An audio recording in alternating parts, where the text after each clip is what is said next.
Mi nombre es el doctor Alessandro Ferretti, soy médico forense y he ejercido esta profesión durante 29 años en la región de Umbría, Italia.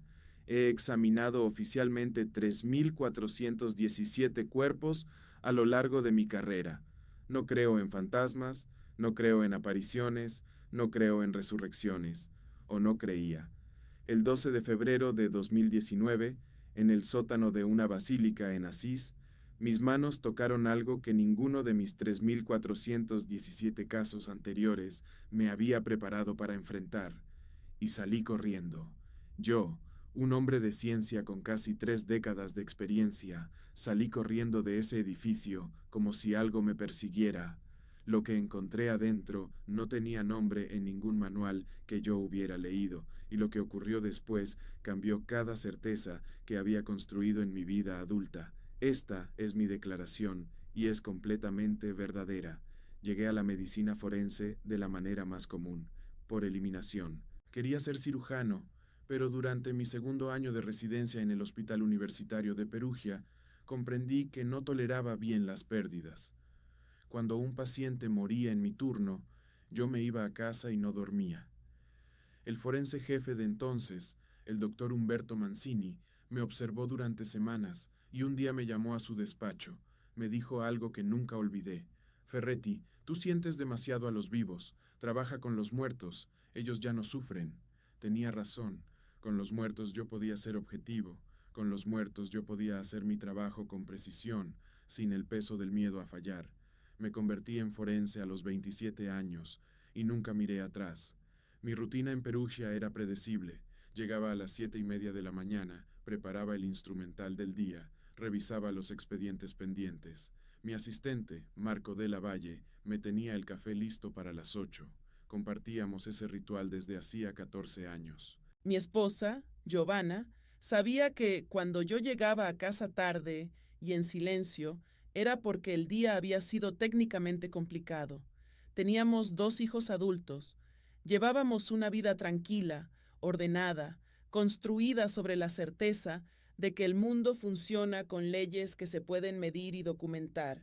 La fe no era parte de ese mundo, no era parte de mi mundo.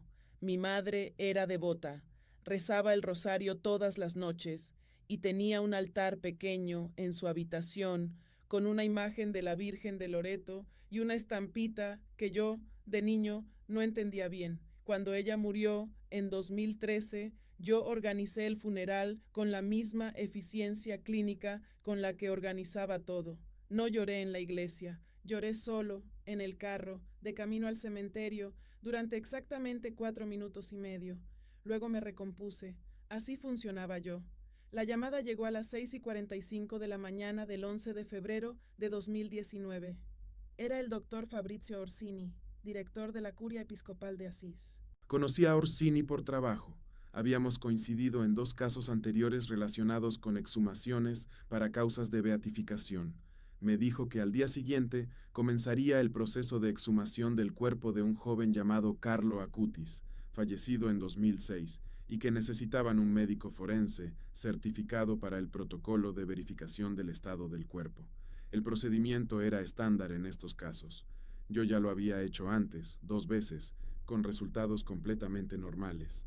Acepté sin preguntar demasiado. Era un trabajo como cualquier otro. Marco me recogió a las 5 de la madrugada del 12 de febrero. Hacía frío en Asís. La temperatura exterior era de 3 grados centígrados, y dentro de la Basílica de Santa María de los Ángeles, donde estaba enterrado el joven, el aire era aún más denso y frío. El espacio donde se realizaría la exhumación era una sala subterránea, sin ventanas, iluminada con luz artificial. La temperatura del ambiente, según el termómetro de pared que colgaba junto a la puerta, marcaba 7 grados centígrados. Yo lo anoté en mi bitácora.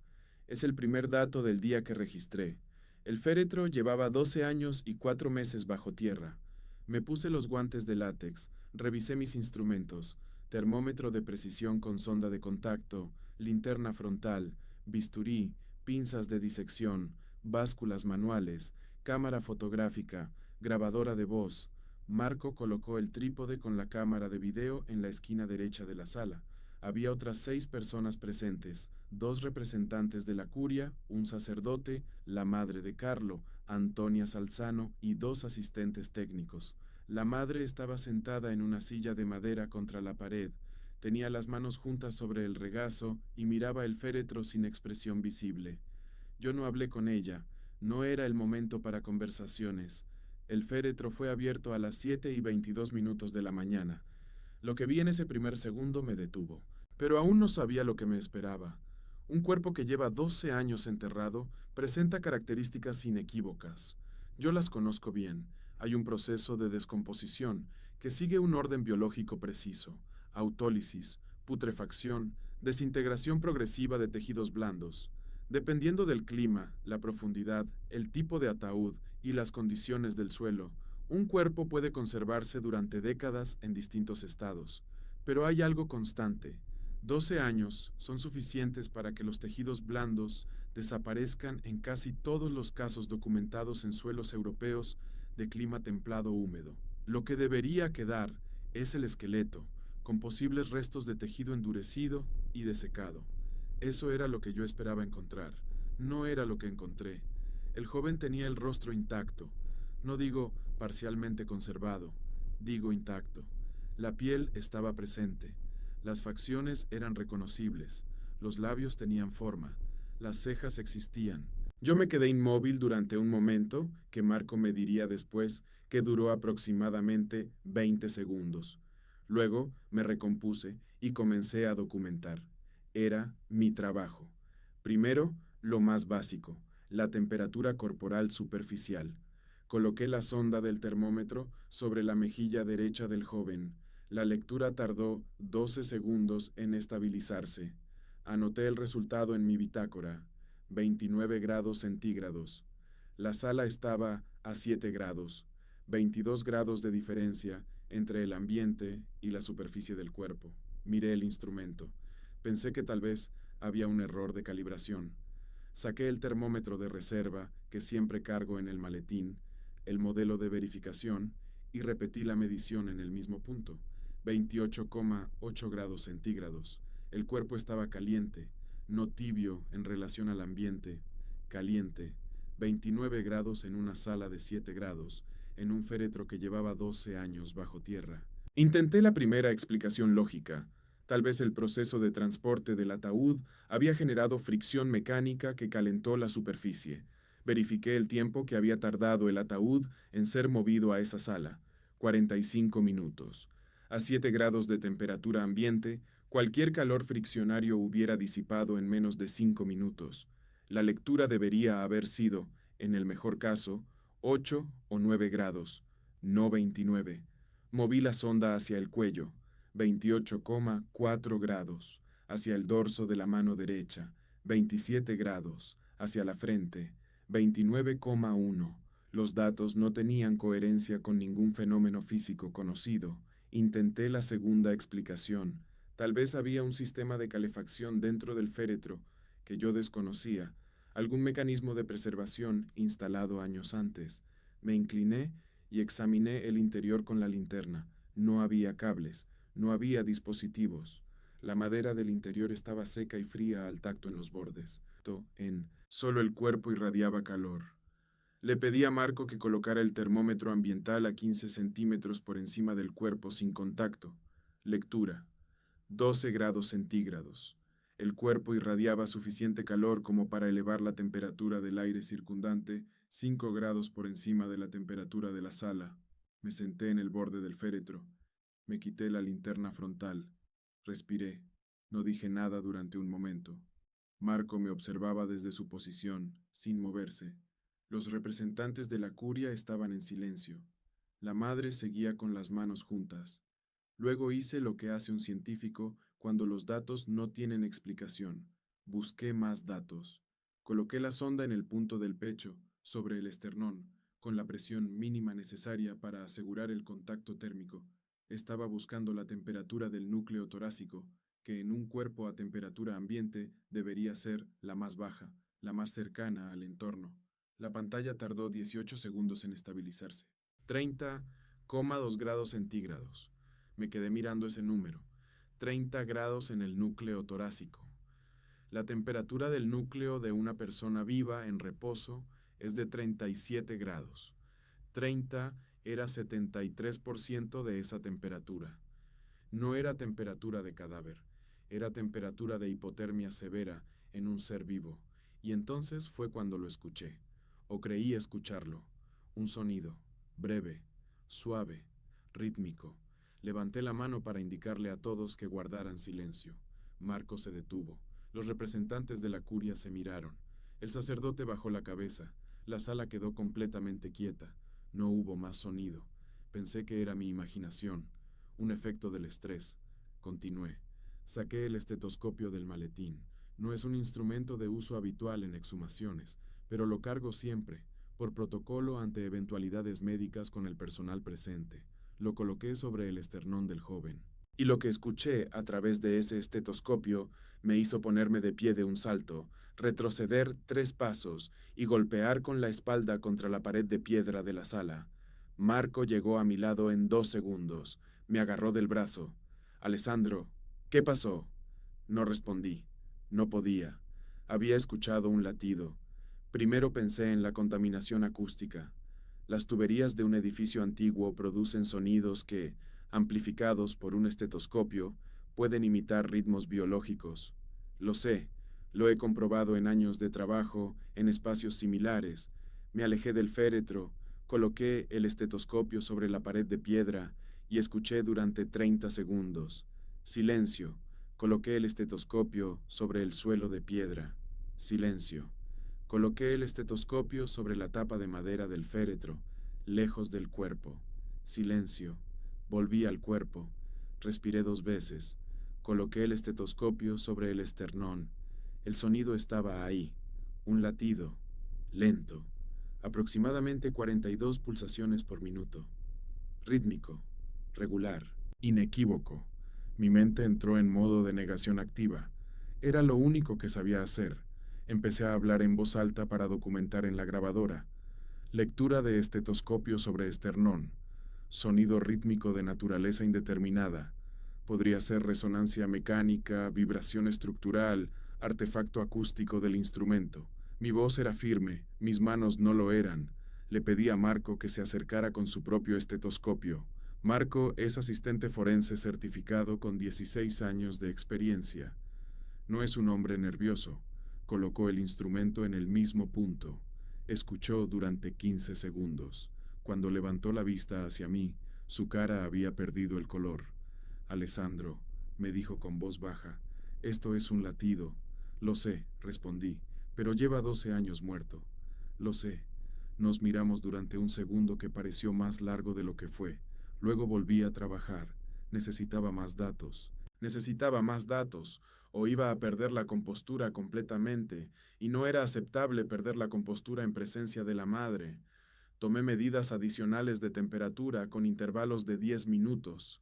A las 7:32, 29,1 grados en la mejilla. A las 7:42, 29,3. La temperatura no bajaba, estaba subiendo ligeramente. Llamé al doctor Orsini, que estaba en la sala contigua. Le pedí que viniera solo. Cuando entró y le mostré los registros, revisó los números 3 veces. Luego, tomó su propio teléfono y llamó a alguien. No escuché la conversación. Cuando colgó, me dijo, voy a llamar a la doctora Elena Coppola. Es cardióloga. Trabaja en el Hospital de Santa María de la Misericordia en Perugia. Necesito una segunda opinión independiente antes de continuar este proceso. La doctora Coppola llegó a las 9:40 de la mañana. No le dijimos nada de lo que habíamos encontrado. Solo le pedimos que realizara su propia evaluación del cuerpo. Le dimos el estetoscopio limpio, sin contaminar por nuestras manos. Escuchó durante 40 segundos. Luego dijo, con una calma, que yo interpreté como el mismo tipo de negación que yo había experimentado. Esto es biológicamente imposible. ¿Qué escuchó? Le pregunté. Me miró. Un ritmo cardíaco. Anoté en mi bitácora, 9 horas 40 minutos. Confirmación independiente de sonido rítmico en zona torácica. 3 observadores. Instrumentos distintos. Lecturas coincidentes. Salí de esa sala a las 10:04 de la mañana. Crucé el corredor, subí las escaleras, Salí por la puerta lateral de la basílica y caminé rápidamente hasta el jardín exterior. El aire de Asís era frío y limpio. Me apoyé contra un árbol. Mis piernas no funcionaban bien. Permanecí allí 4 minutos y 17 segundos, que sé con exactitud porque miré el reloj al salir y al entrar. Luego volví, porque eso es lo que hace un científico. Si te detuviste a escuchar este testimonio hasta aquí, te pido que no pares ahora. Lo que viene a continuación es lo que tardé 3 años en poder contar. Si este tipo de historias te importa, suscríbete al canal para no perderte los que vendrán. Los análisis del tejido dérmico se realizaron durante las 2 semanas siguientes en el Laboratorio de Patología de la Universidad de Perugia.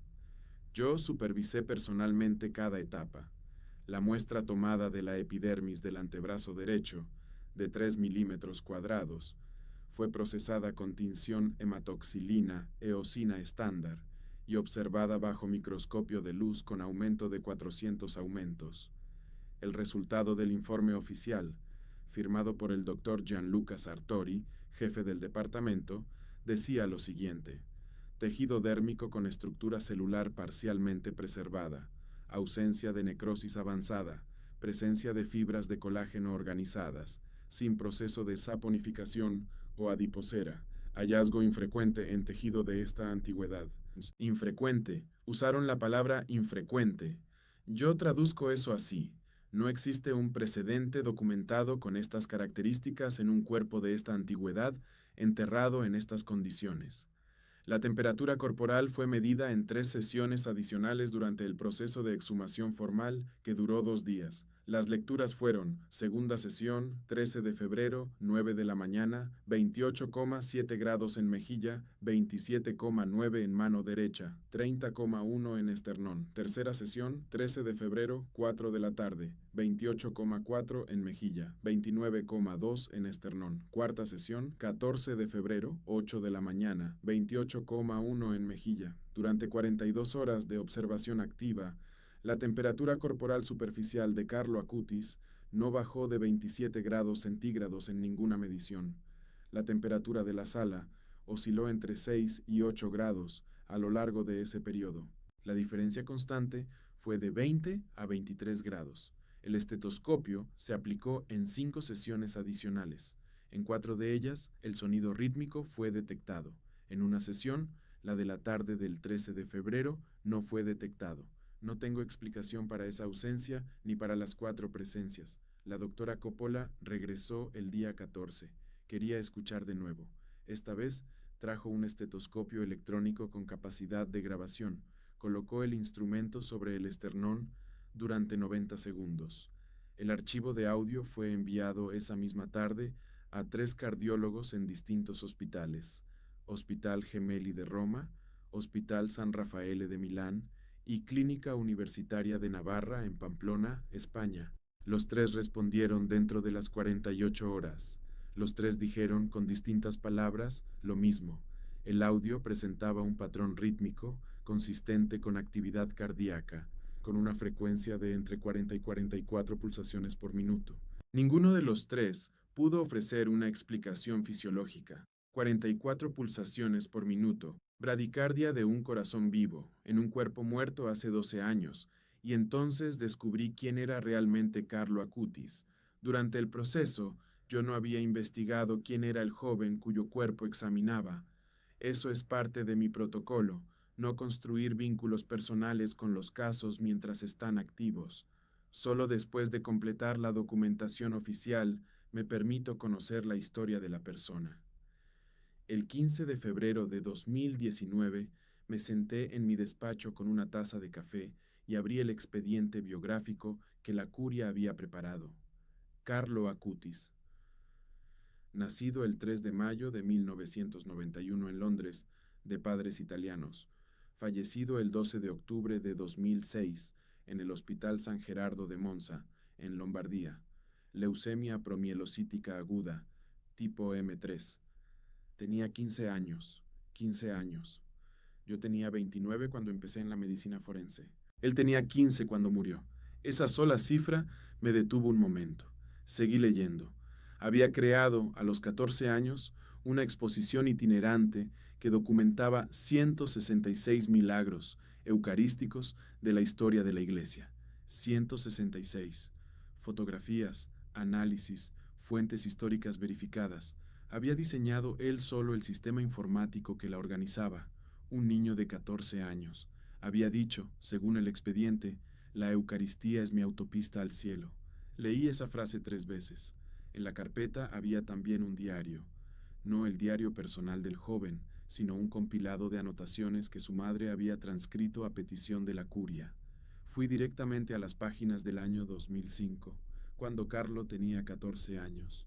Hojeé sin buscar nada en particular, y entonces llegué a una página que me heló la sangre de una manera completamente distinta a como lo habían hecho las temperaturas de los días anteriores. La entrada estaba fechada el 28 de septiembre de 2005, más de un año antes de su muerte. Carlo escribía sobre su devoción a la Eucaristía, sobre lo que esperaba después de morir, sobre lo que quería que la gente supiera de él.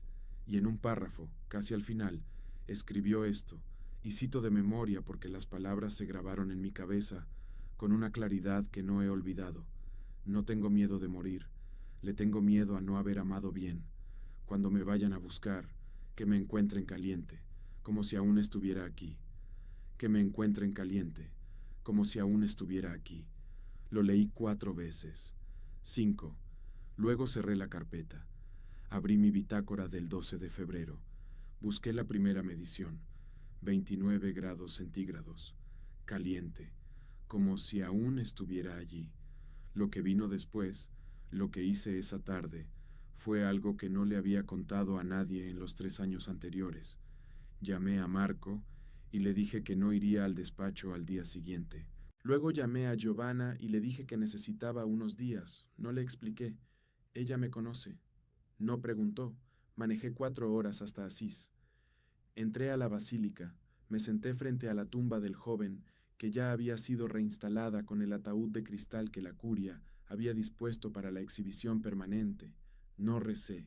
No sé rezar. No lo sé hacer bien. Nadie me enseñó. Solo me quedé sentado frente a él durante 40 minutos.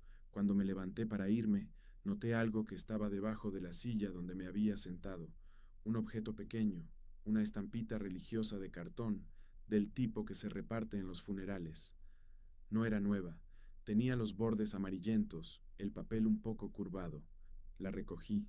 Era una imagen de la Eucaristía, una hostia con un resplandor dorado alrededor, y en el reverso, impreso en letras pequeñas, había un texto. Lo leí. Era la frase, la Eucaristía es mi autopista al cielo. Y debajo de la frase, manuscritas con bolígrafo azul, 2 letras iniciales, A, F, A, F. Alessandro Ferretti, mis iniciales. Me quedé mirando ese cartón durante un tiempo que no supe medir. No había nadie en esa parte de la basílica en ese momento. El objeto no tenía ninguna explicación lógica en ese lugar, en ese momento, con esas letras. No la tiene hoy, no la tendrá nunca. Guardé la estampita en el bolsillo interior de mi saco. La tengo todavía. La tengo en el cajón derecho de mi escritorio en casa, envuelta en papel de seda. Ese mismo día hice algo que no había hecho desde los 9 años, cuando mi madre me llevaba a misa los domingos. Me arrodillé. Los meses que siguieron fueron los más complicados de mi vida adulta. No porque estuviera en crisis, sino porque la crisis era silenciosa y yo no sabía qué hacer con el silencio. Volví al trabajo el 20 de febrero. Marco me miró de una manera diferente. No dijo nada. Le agradezco que no dijera nada. Durante las primeras 2 semanas después de la exhumación, completé mis reportes oficiales con la misma precisión técnica de siempre. Documenté todo lo que había medido. Documenté los hallazgos de la doctora Coppola. Documenté las respuestas de los 3 cardiólogos.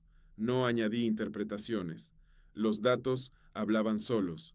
El doctor Orsini me llamó en marzo de 2019 para informarme que el informe forense había sido enviado a Roma, al dicasterio correspondiente en el Vaticano. Me agradeció el trabajo. Me preguntó cómo estaba. Le dije que bien. Era mentira a medias. Lo que cambió primero fue mi relación con el silencio en las autopsias. Llevo años trabajando en silencio. Marco sabe que cuando estoy documentando, no hablo. Pero antes era un silencio profesional, el silencio de la concentración. Después de la exhumación, empecé a notar que había otro tipo de silencio en la sala, como si los cuerpos no fueran simplemente materia. No puedo describirlo de manera más científica que eso, y sé que eso me desacredita a los ojos de muchos colegas, pero es lo que ocurrió. En abril de 2019 tuve una conversación con mi hijo mayor, Stefano, de 28 años. Él estudió física en Turín, no es creyente. Me preguntó por qué había empezado a ir a misa los domingos. No lo había mencionado en casa. Giovanna le había dicho algo. Le expliqué lo que había visto en la exhumación, con datos, con medidas, con nombres de instrumentos. Stefano me escuchó sin interrumpir. Cuando terminé, guardó silencio unos 10 segundos. Luego me dijo, «Papá, la física cuántica tiene fenómenos que tampoco podemos explicar con la física clásica. Eso no significa que debamos dejar de medir». «Exactamente», le respondí, «por eso sigo midiendo». Pero medir ya no era suficiente para mí.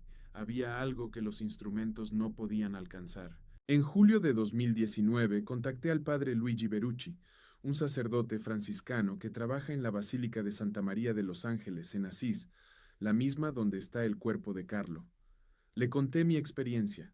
Fue la primera vez que lo contaba completo, con todos los datos, y con la estampita, y con mis iniciales. El padre Berucci me escuchó con una atención que me sorprendió. No intentó explicarme teológicamente lo que había ocurrido. Solo me dijo, «¿Y qué hace usted con eso ahora?» «No lo sé», admití. «Esa es la pregunta correcta. Empecé a ir a Asís con frecuencia. No puedo cuantificar cuántas veces fui entre 2019 y 2021. Más de 20. Mi esposa Giovanna vino conmigo las últimas 4 veces. No era creyente tampoco. Vino porque yo le pedí que viniera. Frente a la tumba de Carlo, la primera vez que fue, se quedó en silencio durante varios minutos. Luego me tomó la mano. No dijo nada. Eso fue suficiente. En octubre de 2020, el Papa Francisco beatificó oficialmente a Carlo Acutis. La ceremonia fue en Asís. Yo estaba allí. Vi la imagen del joven aparecer en la fachada de la basílica con los 6 metros de altura que caracterizan esas ceremonias. Vi a miles de personas reunidas. Vi a su madre, Antonia Salzano, en primera fila, con la misma serenidad que había tenido en la sala subterránea 18 meses antes, con las manos juntas. Ese día lloré. No durante 4 minutos y medio como cuando murió mi madre. Lloré sin medir el tiempo. Fue la primera vez en muchos años que no medí algo que me importaba. En 2022, la Iglesia comenzó el proceso de verificación del segundo milagro necesario para la canonización. El caso involucraba a una joven costarricense llamada Valeria Valverde, quien había sufrido un trauma craneal severo y había experimentado una recuperación inexplicable después de que su familia rezara ante una reliquia de Carlo Acutis. Yo no participé en ese proceso directamente, pero me mantuve en contacto con la curia para seguir el desarrollo. Fui convocado a Roma en marzo de 2023 para presentar mi testimonio formal ante una comisión médica del Vaticano. Declaré durante 4 horas. Presenté todos mis registros, los termogramas, las lecturas de temperatura, las grabaciones de estetoscopio, las respuestas de los 3 cardiólogos, las fotos de la bitácora. Los miembros de la comisión eran médicos. Hicieron preguntas técnicas. Respondí con datos. Al final, el presidente de la comisión, un cardiólogo de Bolonia llamado Filippo Donati, me hizo una última pregunta. No era técnica. Me preguntó, «Doctor Ferretti, en su opinión profesional, ¿usted qué cree que escuchó con el estetoscopio?» Respiré. Luego dije, «Creo que escuché lo que escuché. Lo que significa eso está fuera del alcance de mi instrumentación». El doctor Donati asintió lentamente. Es la respuesta más honesta que hemos recibido en este proceso, me dijo, y hoy, tantos años después, sigo sin poder explicar lo que sentí. El 7 de septiembre de 2025, el Papa León XIV canonizó a Carlo Acutis en Roma durante el jubileo. Fui con Giovanna, con Stefano y con mi hija menor, Lucía, que tiene 23 años y estudiaba teología en Salamanca. No había planeado estar allí. Lucia me llamó en agosto y me dijo que tenía que ir. No sé si fue ella quien me convenció o si ya había tomado la decisión sin saberlo. La plaza de San Pedro estaba llena, 150,000 personas, según dijeron los medios. Cuando el Papa pronunció las palabras de canonización, el nombre de Carlo resonó en los altavoces y en la piedra y en el aire. Mi hija me apretó el brazo. Giovanna apoyó la cabeza en mi hombro. Stefano, que no cree en nada sobrenatural, estaba callado con una seriedad que yo reconozco en mi propio rostro cuando algo me importa. Visité la tumba al día siguiente, el 8 de septiembre, solo, a las 7 de la mañana, antes de que llegaran los peregrinos. Me arrodillé frente al ataúd de cristal. El cuerpo de Carlo está visible, cubierto con una máscara de cera para preservar su apariencia tras los años de exposición. Pero yo recuerdo cómo se veía el 12 de febrero de 2019, antes de que se instalara esa máscara. Recuerdo la temperatura de 29 grados en su mejilla. Recuerdo el sonido del estetoscopio. Me saqué la estampita del bolsillo. La llevo conmigo desde ese día de febrero de 2019, siempre en el bolsillo izquierdo del saco. Los bordes están más amarillentos ahora. El papel está casi translúcido de tantas veces que lo he doblado y desdoblado. Las iniciales siguen ahí. A, F. La puse sobre el cristal del féretro. La dejé apoyada. La fotografié. Luego la recogí y la guardé de nuevo. Cuando me levantaba para irme, escuché pasos detrás de mí. Me volteé. Era una mujer mayor, con una bufanda azul, que se acercaba lentamente con un rosario en la mano. Me miró. Yo la miré. No dijo nada. Yo tampoco. Ella tomó mi lugar frente al féretro y se arrodilló. Salí de la basílica al aire de Asís. Era temprano y la ciudad estaba casi vacía. Los adoquines de la calle estaban húmedos de rocío. Me detuve en la esquina y miré el cielo. Era azul, claro, sin nubes. La temperatura del aire era, calculo, de 12 grados centígrados. Saqué mi teléfono y llamé a Giovanna. ¿Cómo estás?, me preguntó.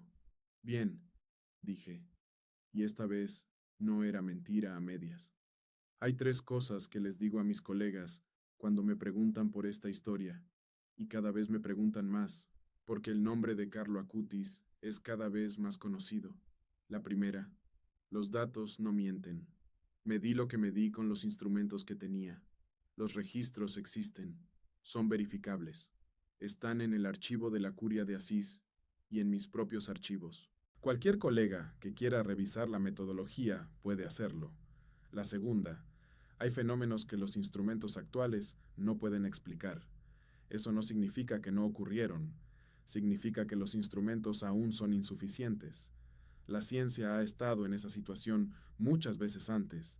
Siempre avanza. La tercera es la más difícil de decir en voz alta en un congreso médico, pero la digo de todas formas. Hay algo más grande que la suma de todo lo que podemos medir. No sé cómo llamarlo. Yo ya sé cómo llamarlo, en realidad, pero dejo que cada persona llegue a su propio nombre. Carlo Acutis tenía 15 años cuando murió. Todos nacen como originales, pero muchos mueren como fotocopias, decía él. Él no murió como fotocopia. Murió siendo exactamente quien era. Y lo que dejó en el mundo, lo que dejó en ese sótano en Asís, lo que dejó en mis manos y en mis instrumentos, y en esa estampita con mis iniciales, es algo que ningún manual que yo haya leído ha podido explicarme todavía. Llevo 29 años trabajando con los muertos. El doctor Mancini tenía razón. Los muertos no sufren, pero a veces, muy de vez en cuando, los muertos nos hablan de maneras que no esperamos. Carlo lo hizo, y yo escuché. Si este testimonio te marcó tanto como esa exhumación marcó mi vida, te pido que te suscribas al canal y compartas este video con alguien que necesite escucharlo. Las huellas del cielo están en todas partes, solo hay que saber mirar.